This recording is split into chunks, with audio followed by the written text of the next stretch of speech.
ازيك يا اخواتي؟ عاملين ايه؟ وحشتوني جدا ومش عارف. طبعا انت لو نزلت على اخر فيديو انا منزله هتلاقيني نازل فيديو من حوالي 20 يوم او اكتر من كده. انا معطل ليه وسبب الاختفاء ده ايه هتعرفوا كل حاجه واحده واحده، بس انا عايزك تدعمني لان انا حرفيا تعبان نفسيا وتعبان جسديا وتعبان كل حاجه. انا عايزك تدوس لايك للفيديو ده، تدوس سبسكرايب، تشترك في القناه، لان ان شاء الله الفتره الجايه هحاول على قد ما اقدر. مش هقول لك ان انا بقى هخرب الدنيا وهعمل واسوي، انا كل اللي انا اقدر اقوله لك ان انا ادعمني بس وشجعني وادعي لي دعوه حلوه في الكومنتات كده تقومني تاني على رجلي، لان انا حرفيا ماليش نفس لاي حاجه، ماليش نفسي اعمل اي حاجه في حياتي ومقفول من كل حاجه. مش عارف ايه، فتره صعبه وهتعدي ان شاء الله، فادعوا لي تمام. انا هزق معايا الدنيا عشان اقدر انزل لكم فيديوهات كتير الفتره الجايه. اشترك في القناه وفعل زر الجرس عشان اي فيديو انزله جديد يظهر لك انت اول واحد. ولو بنزل فيديوهات ما بتظهرلكش، يعني انت لو مشترك في القناه وفعل زر الجرس واول ما بنزل فيديو ما بيظهرلكش على طول، الغي الاشتراك واعمله تاني عشان يظهر لك. الفيديو النهارده ملوش لازمه بالنسبه لك، او مش عارف، ممكن يكون ليه لازمه بالنسبه لك الناس اللي بتحبني، لا انا طلعت افضفض معاكم شويه، اتكلم معاكم شويه، عشان في ناس كتير سالتني سبب الاختفاء اللي انت اختفيته الفتره الاخيره دي ايه، وليه ما بتصورش وليه ما بتنزلش وليه غايب على الانستجرام وما بتنزلش زي الاول. بصوا انا عندي مشاكل في البيت، انا مش هينفع احكي المشاكل ايه بالظبط لان دي مشاكل عائليه. انا متخانق معاهم في البيت ومتخانق مع والدتي ومتخانق مع كله، يعني اللي هو انا متخانق مع كل الناس كله. سبب الاختفاء ان انا ماليش نفسي الصراحه اتصور. كان معايا مشكله ولسه خلصانه، يعني الحمد لله كان في ازمه في الموضوع واتحلت يعني الحمد لله. دي كانت مشكله برضو كبيره من ضمن المشاكل اللي كل شويه اعملها في البيت، فهي اتحلت الحمد لله. وتاني مشكله ان انا دايما مع مشاكل مع امي، يعني انا امي كده نقر ونقر، تحسينا توم وجيري، يعني دايما بنتخانق فاهم. ممكن تشوف الفيديو ده، هي لما دخلت قلت لها حقك عليا ما قبلتش الاعتذار، قالت لك هي بتقول لي انها شتمتها، لكن انا اقسم بالله ما اقدر. ممكن اكون غلطت من غير ما اخد بالي، يعني ممكن اكون طلعت كلمه من غير ما اخد بالي.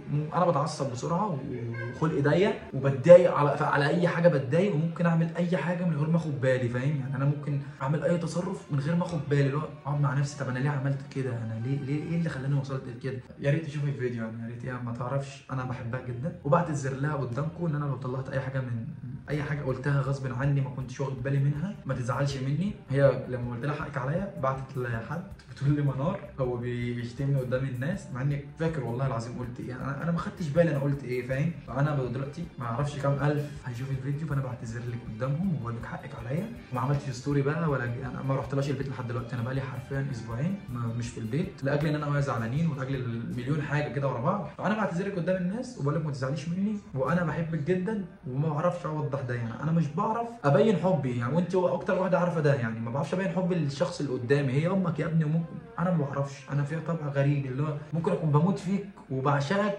لكن مش بعرف ابين ده. فانا كده، انا كده مع اي حد، حتى امي حتى اخواتي بحبهم جدا والله، بس انا مش بعرف ابين ده. فاول حاجه في الفيديو كده انا بعتذر لك وبقول لك حقك عليا ما تزعليش مني، وشبشبك فوق دماغي، وان غلطت فيكي سامحيني. انت ما تعرفيش انت عندي ايه وما تعرفيش غلاوتك عندي قد ايه، واني انا اللي لما بقول وغلاوه امي عندي يبقى انا مش بكذب.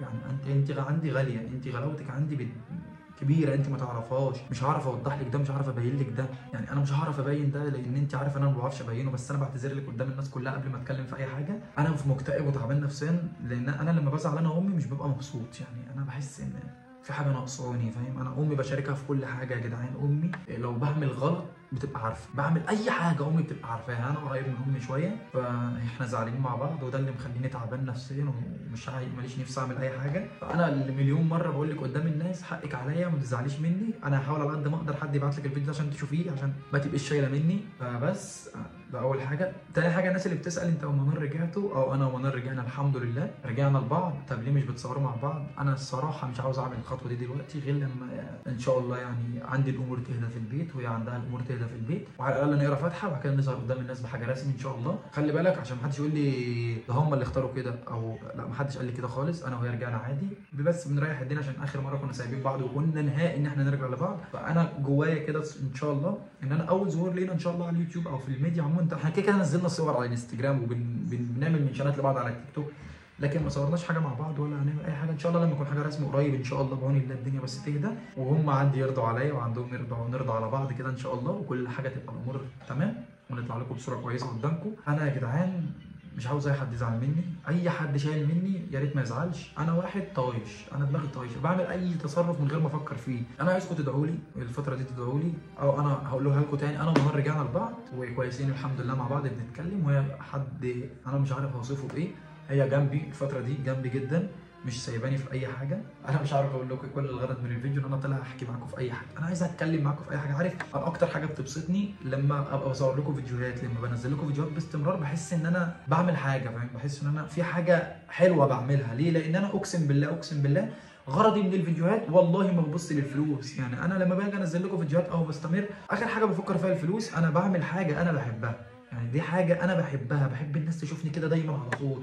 اللي هو في ناس بتحبني فمستنيه فيديوهاتي، فمستنيه انزل فيديو بكره، مستنيه انزل فيديو بعده، حابه ده بس. وسبب المشكله فعلا ان انا غايب هو مشاكل في البيت عندي، متخانق معاهم في البيت وانا قاعد هنا لوحدي. مش لوحدي، انا واصحابي يعني مع اسلام، يعني وانا قاعد مع اسلام. فبقالي اسبوعين غايب عن البيت، قلب على كله، اخواتي، ابويا، امي، ما بكلمش حد خالص. اي حد بيكلمني بقى بتصرف تصرف مش بيعجبهم.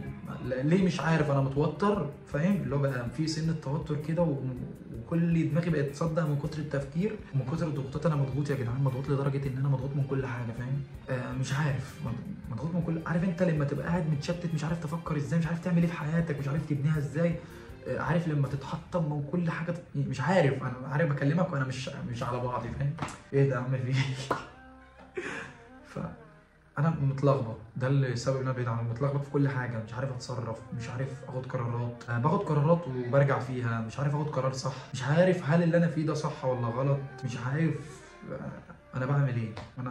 بس انا الحمد لله انا تمام والله العظيم، الحمد لله. بشكر ربنا دايما على اي حاجه، يعني اي حاجه بتجيلي بشكر ربنا عليها. وعايزك انت كمان انك تشكر ربنا على اي حاجه، لان اكيد اللي انت فيه ده خير، يعني فاهم؟ اكيد ربنا بيبدع عن حاجه، فاهم؟ اللي هو انا اتخانقت مع امي، كان ممكن حاجه كبيره تحصل اكبر من كده، فكويس ان جت في خناق.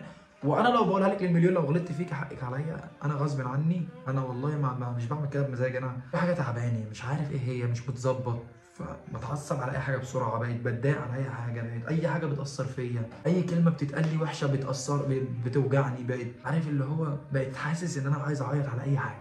عارف انت العيل الصغير اللي بيتقمص على اي حاجه؟ انا بقيت كده، بقيت حاسس ان انا دايما عاوز اعيط لوحدي، مش عارف ليه. بس ده احساس بيبقى جوايا، اللي هو انا عايز اعيط، عايز افضفض، عايز حد. عارف انت، انا عاوز حد غريب ما اعرفوش ولا يعرفني، اقعد معاه احكي له كل حاجه واسيبه وامشي، ما اشوفوش تاني في حياتي. انا لما بروح لتيمو صاحبي الله يرحمه، بقعد كانه قاعد قدامي، بقعد احكي له، بقعد اقول له شفت اللي حصل لي، انا بقيت تعبان، انا جرالي، بشتكي له من صحابي، بشتكي له من ناس خذلتني، بشتكي له من ناس اذتني في حياتي، بشتكي له من كل حاجه. بقعد اتكلم كده، بقعد قدام التراب كده على السلم، بقعد احكي في حاجات اللي هو ببقى حاسس ان هو جنبي، حاسس ان هو سامعني.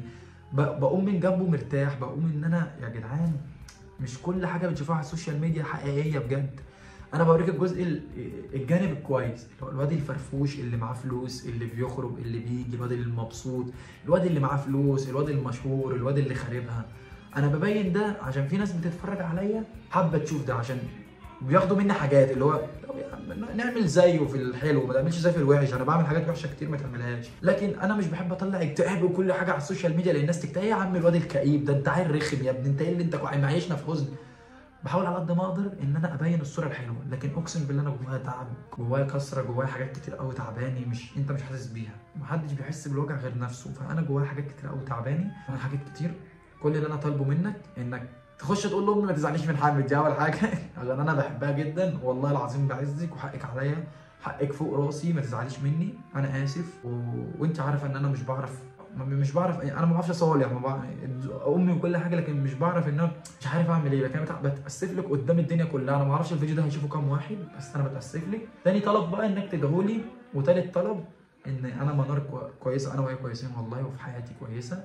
ادعوا لنا ربنا يقربنا من بعض، وربنا يقدم اللي فيه الخير خير ان شاء الله. يا رب ما كنتش رخمت عليك وشايلتك شويه، انا بحكي لك عشان انت مني، انتوا اهلي دلوقتي. يا رب يكون ما طولتش عليك. ما تنساش تنزلي في الكومنتات، تدوسوا لايك، اخر السلام عليكم.